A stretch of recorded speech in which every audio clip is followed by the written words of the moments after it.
Здравствуйте, уважаемые зрители! Газета «Деловой мир» предлагает вам обзор новостей России за неделю. Гражданские новости России. Касается всех. Правительство Санкт-Петербурга согласовало проведение 1 мая шествия оппозиции и митинга численностью до 5000 человек. Среди тем митинга – сохранение музейного статуса Исаакиевского собора. Кроме защиты Исаакиевского собора от передачи в пользование Русской Православной Церкви, среди других тем митинга – защита Пулковской обсерватории, которой угрожает жилая застройка в 3-километровой охранной зоне, а также общая декультурализация, грозящая Петербургу. Митинг пройдет на Марсовом поле. Роскосмос приступил к разработке ФЦП развития системы ГЛОНАСС на период с 2021 по 2030 год. Об этом сообщил заместитель генерального директора госкорпорации Михаил Хайлов, выступая на форуме по спутниковой навигации. «Начата работа по планированию на следующий период», — сказал он. Как наша страна занимала у Международного валютного фонда, как возвращала долги и в каких отношениях одна из крупнейших финансовых организаций мира находится с Россией сейчас. Уже 25 лет Российская Федерация является членом Международного валютного фонда, МВФ. 27 апреля 1992 года Совет управляющих МВФ проголосовал за прием в состав организации нашей страны и еще 12 бывших республик Советского Союза.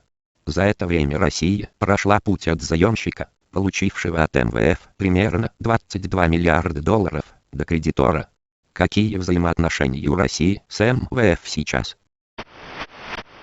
Сокращение в отряде космонавтов, связанное с обновлением его состава, носит плановый характер, заявил журналистам вице-премьер Дмитрий Рогозин. С омоложением связаны изменения в отряде космонавтов. Средний возраст в отряде 53 года. Это слишком серьезный возраст у космонавтов. В этом году Роскосмос объявил новый набор, поэтому идет плановое обновление, сказал Рогозин. Рыбная отрасль России требует более пристального внимания власти и контролирующих органов, чем другая пищевая промышленность.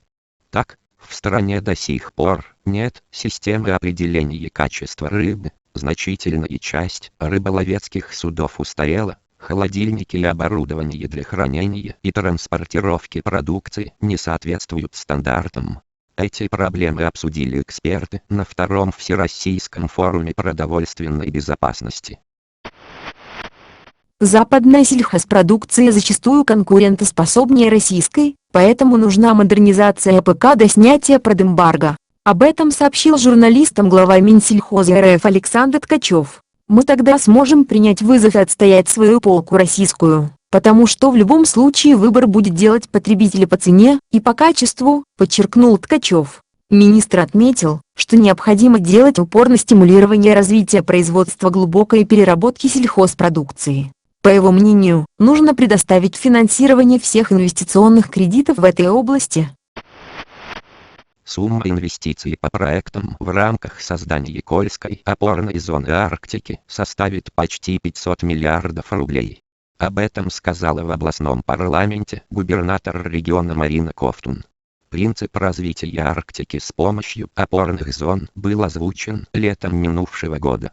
Такой подход предусмотрен проектом федерального закона о развитии арктической зоны Российской Федерации.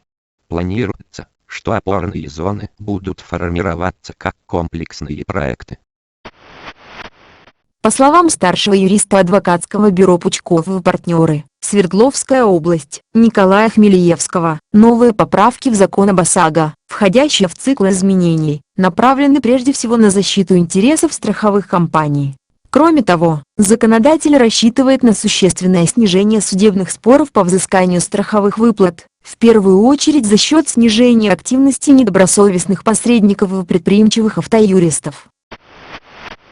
Замещение импорта не должно приводить к отсутствию конкуренции между отечественными производителями на внутреннем рынке и созданию тепличных условий для отдельных игроков. На это обратил внимание президент РФ Владимир Путин на совещании с правительством. При реализации планов по замещению необходимо сохранить конкурентный рынок без необоснованных преимуществ и тепличных условий для отдельных участников рынка, сказал президент РФ на совещании с членами правительства. Он пояснил, что даже там, где отдается предпочтение отечественной продукции, все равно между российскими производителями должна сохраняться конкуренция.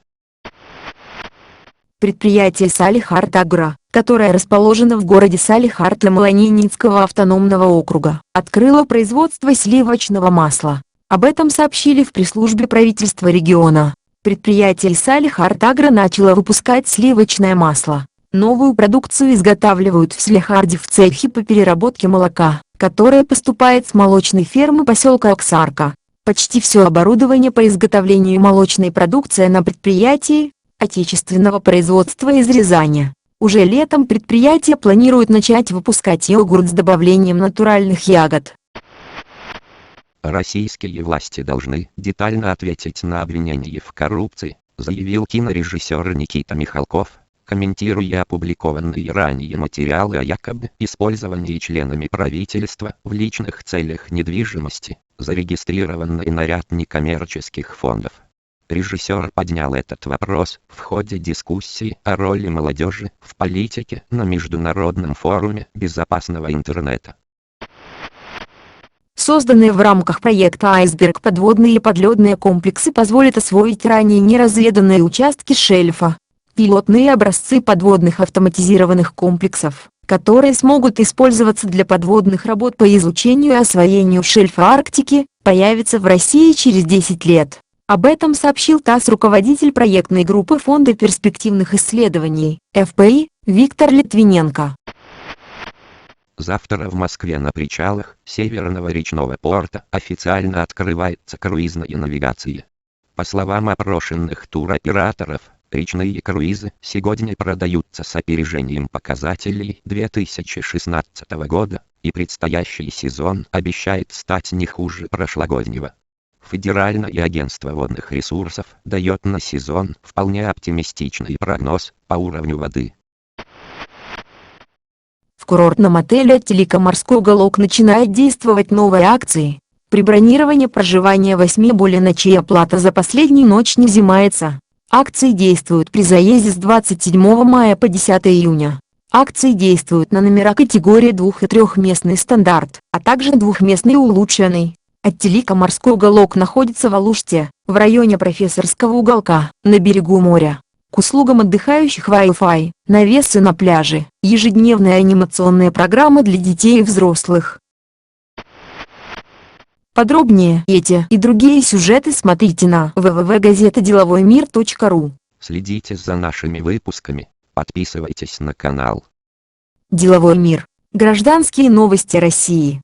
Касается всех.